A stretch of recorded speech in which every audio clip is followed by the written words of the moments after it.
तो हम बृहस्पति की प्लेसमेंट के बारे में चर्चा कर रहे थे मीन लगन वाले जातकों के लिए। इस वीडियो में देखेंगे अगर आपका बृहस्पति नवम भाव में स्थित हो तो आपको बृहस्पति की इस प्लेसमेंट से किस प्रकार के प्रभाव देखने को मिल सकते हैं। नॉर्मली हम ये मानते हैं कि वृश्चिक राशि में जब भी बृहस्पति स्थित होंगे तो यहाँ बृहस्पति काफी ज्यादा कंफर्टेबल होंगे और वो अपने मित्र के घर में भी होंगे। इसलिए आपको मंगल को भी देखना होगा। मंगल यहाँ बृहस्पति के डिस्पोजिटर हैं, बट बृहस्पति यहाँ नवम भाव में स्थित है तो रेट्रोग्रेड कंडीशन में नहीं होने चाहिए। अगर यहाँ बृहस्पति रेट्रोग्रेड होते हैं तो बृहस्पति के जो शुभ प्रभाव हैं पूर्ण रूप से वो आपको यहाँ नहीं मिलेंगे, या फिर आपको बृहस्पति से रिलेटेड रिजल्ट्स को पाने के लिए ज्यादा एफर्ट करना पड़ेगा। यहाँ इनके स्थित होते हुए मुख्य तौर पे आपको लंबी दूरी की यात्राओं में काफी रुचि रहेगी, आध्यात्मिक या धार्मिक कार्यों में आप काफी इंटरेस्ट लेंगे। इस प्रकार का बृहस्पति आपकी हायर एजुकेशन में बहुत अच्छा योगदान करेगा। जातक बहुत ही ज्यादा स्पिरिचुअल हो सकता है या वो धार्मिक बहुत ज्यादा हो सकता है, साथ ही उसने कोई लंबी दूरी की इस प्रकार की यात्राएं करी होंगी बहुत ज्यादा। इस प्रकार का जातक हमेशा अपने स्टडीज पे बहुत ही अच्छे से फोकस कर सकेगा। वो हमेशा एक विद्वान के तौर पे और एक दार्शनिक के तौर पे सामने आएगा। जातक हमेशा अपने धर्म और दूसरी जो संस्कृतियां हैं उनके बीच में अच्छे से तुलना कर सकेगा और वो काफी ज्यादा ज्ञान भी प्राप्त कर सकेगा। इस प्रकार का बृहस्पति होने से कभी-कभी आपके पिता का सपोर्ट आपको बहुत ज़्यादा मिलता है लाइफ में। लेकिन अगर यहाँ फायरी प्लैनेट है कोई भी जुपिटर के साथ, या जुपिटर पर अगर किसी फायरी प्लैनेट का प्रभाव है तो पिता के साथ थोड़ी अनबन अवश्य ही रहेगी। लेकिन नॉर्मली हम ये मानते हैं कि बृहस्पति के साथ अगर कोई भी ग्रह स्थित है तो आपको उन भावों में काफ़ी ज़्यादा मदद मिल जाती है निर्णय लेने के लिए जिन भावों के वो ग्रह स्वामी हैं। हो सकता है कि यहाँ पर मंगल स्थित हो। मंगल स्थित होने के केस में जातक ज़्यादा से ज़्यादा अपने आप को फोर्स करेगा इस हाउस के लिए। तो फिर जातक स्टडी पर्पस के लिए विदेश जा सकता है, इवन वो सेटल भी हो सकता है विदेश में। इसके साथ-साथ डिपेंड ये करता है कि बृहस्पति वास्तव में यहाँ कितनी अच्छी स्थिति में है। बृहस्पति के यहाँ स्थित होते हुए जातक हमेशा अपनी लाइफ का जो गोल उसका रहेगा, काफ़ी ऑप्टिमम गोल लेके वो चलेगा। इसलिए लाइफ में सक्सेसफुल होने के चांसेस बहुत ही ज़्यादा बढ़ जाते हैं।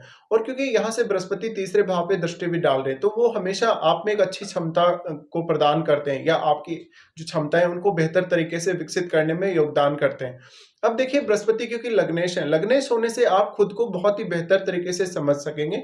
ज्यादातर केस में अगर आप किसी दूसरे स्टेट से कनेक्टेड हैं या विदेश से कनेक्टेड हैं तो आपको ज्यादा फायदा मिलने के चांसेस है। जातक हमेशा अपने स्टडीज पर ध्यान देगा, अपने ज्ञान पर और अपनी खुद की एबिलिटीज पे ध्यान देगा, और उनका वो बेहतर से बेहतर उपयोग भी कर पाएगा अपने कार्यों में। इस प्रकार का जातक हमेशा बहुत ज़्यादा जिज्ञासु होगा और वो ज्ञान प्राप्ति के लिए किसी भी हद तक जा सकता है। बृहस्पति यहाँ बैठे हैं तो मुख्य तौर पे आप जिस भी पर्टिकुलर फील्ड में काम कर रहे हैं, जैसे आप मान लीजिए किसी भी प्रोफेशन में हैं, उसका संबंध आपके जन्म स्थल से कहीं न कहीं दूर ही होगा, या आप अपने प्रोफेशनल पर्पज़ से कहीं न कहीं घर से दूर सेटल होंगे, किसी अदर कंट्री में भी आप सेटल हो सकते हैं। डिपेंड करता है कि आपको बृहस्पति की महादशा है या नहीं है, या फिर आपको 12th लॉर्ड को भी देखना होगा और 9th लॉर्ड को भी। यहाँ पे बृहस्पति के साथ जो भी ग्रह बैठा हुआ रहेगा, अगर यहाँ कोई शुभ ग्रह स्थित है तो बृहस्पति की वजह से उस ग्रह पर शुभता का जो प्रभाव है वो और भी ज्यादा बढ़ेगा, भले ही वो बृहस्पति के साथ बैठा हुआ ग्रह यहाँ उतनी अच्छी स्थिति में है या नहीं है। जैसे फॉर एग्जाम्पल यहाँ हम चंद्रमा को ले सकते हैं। चंद्रमा अगर वैसे तो देखा जाए तो यहाँ नीच की स्थिति में होंगे, लेकिन वास्तव में बृहस्पति का कितना ज्यादा प्रभाव चंद्रमा पर है ये आपको देखना होगा। और क्योंकि चंद्रमा आपके चार्ट में पंचमेश है तो चंद्रमा कुछ हद तक यहाँ आपको बेहतर रिजल्ट दे सकते हैं। और फिर आपका अगर मंगल भी अच्छी स्थिति में हुआ आपके चार्ट में तो और भी ज्यादा आपके लिए वो फेवरेबल हो जाएगा। बृहस्पति यहाँ बैठे हैं तो वो आपके 10th लॉर्ड है। 10th लॉर्ड होने के केस में हम ये मानते हैं कि बृहस्पति यहाँ आपको काफी बेहतर परिणाम दे सकते हैं कैरियर के मामले में। साथ में जब तक अपने किसी दूसरे स्टेट में जाके या अपने जन्म स्थल से दूर जाके ज्यादा बेहतर कर पाएगा अपने कैरियर के लिए। इस प्रकार का जातक हमेशा अपने आप को बहुत ही ज्यादा नैतिकता के बल पर आगे बढ़ाने वाला होगा। जातक काफी स्पिरिचुअल होगा और काफी सारे अनुभव भी प्राप्त करेगा स्टडीज के माध्यम से, या वो जो भी ट्रेवल करेगा उसके माध्यम से भी उसको काफी सारे नए अनुभव प्राप्त होंगे लाइफ के लिए। तो अब नवम भाव में जो बृहस्पति बैठे हैं वो आपके 10th लॉर्ड है। 10th लॉर्ड होने के केस में जो आपको नेम फेम मिलेगा, जो प्रसिद्धि मिलेगी, वो दूसरे स्टेट्स के साथ कहीं न कहीं आपके कॉन्टैक्ट में आके या अदर किसी दूसरे स्थान पे आपके सेटल होने से आपको ज़्यादा चांसेस रहेंगे अच्छी नेम फेम मिलने के, या ज़्यादा सक्सेस जो आपको मिलेगी वो घर से दूर मिलेगी। इस प्रकार का जातक हमेशा ही अपने आप को सही दिशा में आगे बढ़ाएगा। अगर कोई फ़ेयरी प्लैनेट नवम भाव में बैठा है, तो जातक बहुत ज़्यादा तीव्रता से अपने आप को धार्मिक या आध्यात्मिक कार्यों की तरफ अग्रसर करेगा। अब यहाँ मेन बात ये है कि बृहस्पति यहाँ लगन पर दृष्टि डालते हैं सबसे पहले। लगन पर दृष्टि डालने की वजह से जातक बहुत ही अच्छे से निर्णय ले पाता है, बहुत ही अच्छे से सोच समझ पाता है और वो खुद की क्वालिटीज़ को या खुद की एबिलिटीज़ को बहुत अच्छे से पहचान पाता है। बृहस्पति की दृष्टि यहाँ से आपके 3rd हाउस पे भी रहती है। 3rd हाउस पे रहने से जो आपके एक्चुअल गुण हैं, जो आपके प्राकृतिक गुण हैं, उनको आप अच्छे से एनालाइज़ कर पाते हैं, पहचान पाते हैं। तो आपके लिए कोई भी प्रकार की स्टडी करना आसान होता है और खुद को जानना बहुत ज़्यादा आसान होता है। तो आप अपनी खुद की क्षमताओं को बहुत ही बेहतर ढंग से यहाँ काम में ले पाएँगे।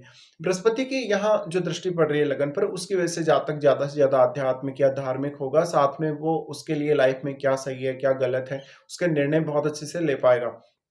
लेकिन सबसे ज़्यादा ज़रूरी है आपके लिए खुद की एबिलिटीज़ को समझना और खुद को जानना। क्योंकि अगर आप ये कर सकते हैं, तो फिर आप अपने करियर में बहुत ही बेहतर प्रदर्शन कर सकते हैं। तो इस प्रकार का बृहस्पति आपको काफ़ी लकी भी बनाएगा जब वो लगन पर दृष्टि डालें। लगन में दृष्टि डालने की वजह से कहीं न कहीं यहाँ पर जो बैठा हुआ प्लैनेट है, उसको ज़रूर देखिएगा। वो प्लैनेट भी प्रभावित होगा और उस प्लैनेट से रिलेटेड जो आपकी कुंडली में भाव हैं, उन पर भी आपको नज़र रखनी चाहिए। तो कहीं न कहीं जो भी प्लैनेट अब आपके लगन में बैठा है, अगर बृहस्पति यहाँ दृष्टि डाल रहे हैं और अगर वो मित्र ग्रह हुआ बृहस्पति का, तो जो भी उसके रिलेटेड भाव हैं, उनसे संबंधित कार्य करना आपको काफ़ी आसान होगा और उन भावों से संबंधित निर्णय लेना भी आसान होगा। साथ ही लाइफ में आप कोई भी प्रकार की ऐसी कंडीशन में फँसे हैं, जहाँ पर आपके ऊपर कोई भी रिस्क है या आपने खुद कोई बहुत बड़ी रिस्क ले ली हो, उस मामले में बृहस्पति आपको बहुत बेहतर सपोर्ट कर सकते हैं। तीसरे भाव पर फिर इनकी जो यहाँ से जो दृष्टि पड़ रही है, इस वजह से बृहस्पति आपको हमेशा बहुत ज़्यादा जिज्ञासु बनाते हैं। आपको हमेशा बहुत ही सावधानी से आगे बढ़ने के लिए प्रेरित करते हैं। साथ में आप जो भी रिस्क लेंगे लाइफ में, या तो आप रिस्क लेंगे ही नहीं, अगर लेंगे तो बहुत ही मैनेज्ड तरीके से लेंगे, जिससे आपको रिस्क कम से कम रहेगा या नुकसान होने का खतरा कम से कम रहेगा। बृहस्पति यहाँ तीसरे भाव पे दृष्टि डालते हैं, तो आपका जो फ़ायदा है आपकी एबिलिटीज़ का, आपके गुणों का या आपके ज्ञान का, वो आपके भाई-बहनों को, रिश्तेदारों को या इवन पड़ोसियों को भी काफ़ी ज़्यादा मिलता है और आप उन लोगों को बहुत ही अच्छे से गाइड भी कर सकते हैं। बृहस्पति के तीसरे भाव पे दृष्टि होने से जातक हमेशा जिज्ञासु रहेगा, हमेशा वो अपने जीवन में कुछ ना कुछ नया सीखता ही रहेगा, हमेशा उसकी जो लर्निंग की प्रोसेस है वो चलती ही रहेगी। तीसरे भाव पे इनकी दृष्टि का होना आपको कहीं न कहीं छोटी दूरी की यात्राओं में भी काफ़ी ज़्यादा इंटरेस्टेड बनाता है। साथ ही आप अपनी एबिलिटी को बहुत ही अच्छे से इस्तेमाल कर पाते हैं, क्योंकि आप स्वयं को जान लेते हैं और अपनी एबिलिटी को भी बहुत अच्छे से जानने वाले होते हैं। बृहस्पति की दृष्टि उसके बाद आपके पंचम भाव पे पड़ेगी। पंचम भाव जहाँ अब इनका उच्च का घर है, उच्च का घर होने की वजह से यहाँ संतान के लिए बहुत अच्छा रहेगा, आपकी लर्निंग्स के लिए बहुत अच्छा रहेगा, एजुकेशन वगैरह और डिसीजन मेकिंग की क्षमता तो आपकी बढ़ेगी। अब क्योंकि तीसरे और पांचवें दोनों ही भावों को यहाँ बृहस्पति आपस में कनेक्ट कर रहे हैं और लगन को भी, इसलिए कहीं ना कहीं आपको अपने इंटरेस्ट के बेस पे या अपनी हॉबीज के बेस पे ज्यादा ध्यान देना चाहिए करियर चुनने पे। इस प्रकार का जातक अगर फॉरेन ट्रेवल करेगा या वो कोई भी प्रकार की स्पिरिचुअल ट्रेवल करेगा, तो हमेशा कुछ ना कुछ नया सीखेगा और उसको अपने जीवन में भी अपनाएगा। इसके साथ ही अब आपको महादशा पर भी विचार करना जरूरी है।